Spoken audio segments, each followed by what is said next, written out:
ми е повеќе јасно како денеска функционира, како некогаш функционирало. Меѓутоа, видете, тука имаме еден систем во кој што нема избегнување на одговорност. Особено по членот 54 од Законот за здравствено осигурување, точка 13, кој што вели дека ФЗОМ презема мерки за ефикасно, ефективно и економично користење на средствата од задолжителното здравствено осигурување.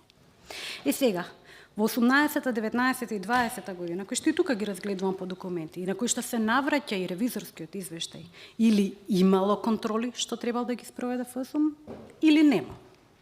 Ако имало контроли, тогаш ФЗОМ ќе увидел дека нема стручен колегиум, дека нема протоколи, дека нема депо, дека се е централизирано, дека фискалната работа, материјалните картици се е во тотален хаос и дека тој контролен механизам ќе го санирал проблемот во тој момент како контролен механизам кој што треба да си ја заврши работата, па понатаму немаше да зборуваме ни за план по вид и обем за работа во тој формат во кој што се случил. Оти контролите ќе стопира понатамошно продлабочување на долгот. Долгот се агрегира од моментот кога влегува биолошка терапија, за која што немаме протоколи, нема медицина базирана на докази, имаме само дополнување на количини, не знаеме точно дали за пациенти со одредена дијагностика или не, за кои што од ФЗОМ се бара да не ги отпишуваат на клиниката, туку сега од централниот буџет да ја помогнат на клиниката.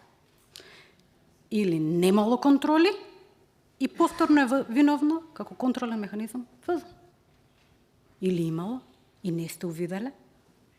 Што се случи? Ако имаше контроли, ФЗОМ ќе го блокираше вако натаму да се случува.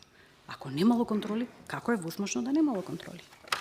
Значи, вели во Законот за здравствено осигурување, планирање и финансирање на здравствената услуга, член 68. Фондот во рамките на планираните средства за секоја година утврдува план и програма за здравствени услуги кои се финансираат од средствата на задолжително здравствено осигурување. Планот и програмата од став 5 на овој член се доставуваат до Министерството за здравство, некако нормално секогаш ќе завршиме и во Министерството за здравство.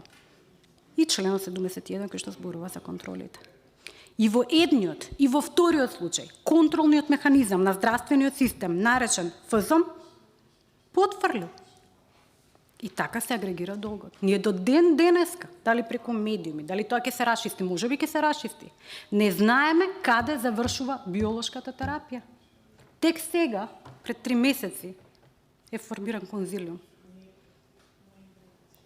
Ги имам извештаите тука од луките и записниците. И да е во ноември. Немојте луѓе како министерот за внатрешни работи. Јас сум министерот 17, ама почнав со истрага септември 23, обвинителство дури вика не е така.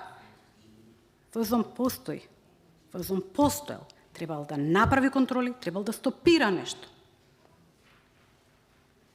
Знам дека вие не сте биле директор во тој период.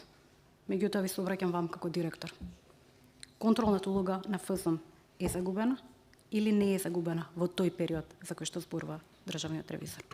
Благодарам. Ви благодарам,